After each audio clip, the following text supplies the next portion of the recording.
In the last few weeks of World War II in Europe, the Germans resorted to some pretty desperate tactics to stave off defeat, from mobilizing the Volkssturm home guard of old men and teenage boys to last-ditch weapons like the Volkssturmgewehr or People's Assault Rifle.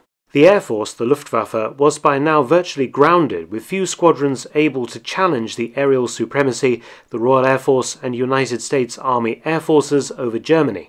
In fact, there was a surplus of aircrew that were increasingly being re-rolled as infantry, a grim fate that many pilots and observers were keen to avoid.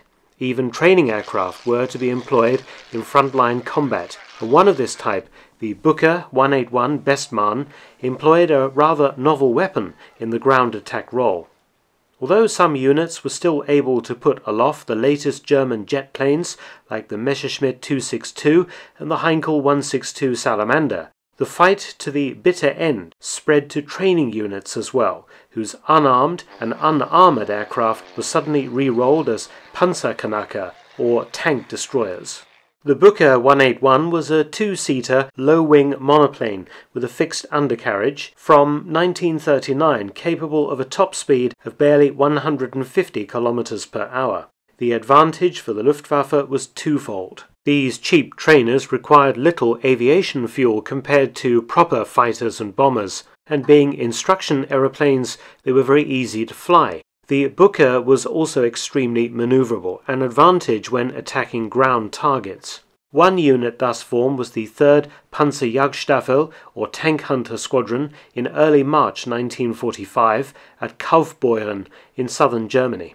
It consisted of 12 aircraft and 20 pilots. The pilots and observers in this case were all former flying instructors and highly experienced airmen. So what to use as weapons? Were the Bückers armed with machine guns or cannons? Well, neither actually. Instead they received the Panzerfaust, the ubiquitous German late-war hollow-charged tank-busting weapon handed out in their millions to soldiers and civilian militia, and highly effective against Allied armour. 4 Panzerfausts could be fitted to brackets on the Bücker's wings, 2 on each side, and fired remotely from the cockpit using wires. Atop the engine cowling was a crude aiming device.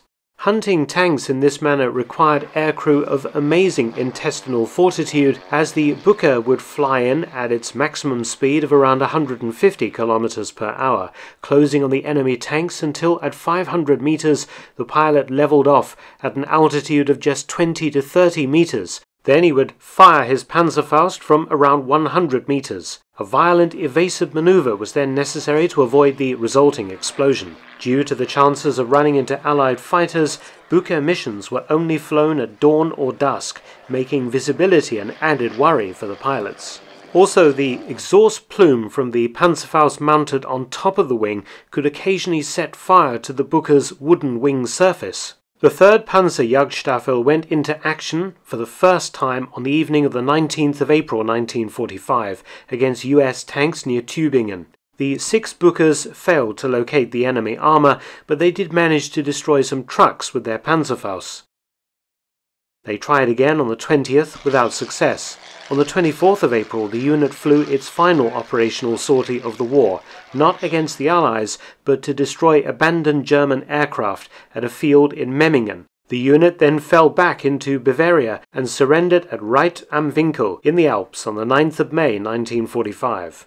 Of the over 4,000 Bücker 181s built, about 10 remain in existence today, including several airworthy examples. Thanks for watching. Please subscribe and share, and help support my channel at PayPal and Patreon. Details in the description box below.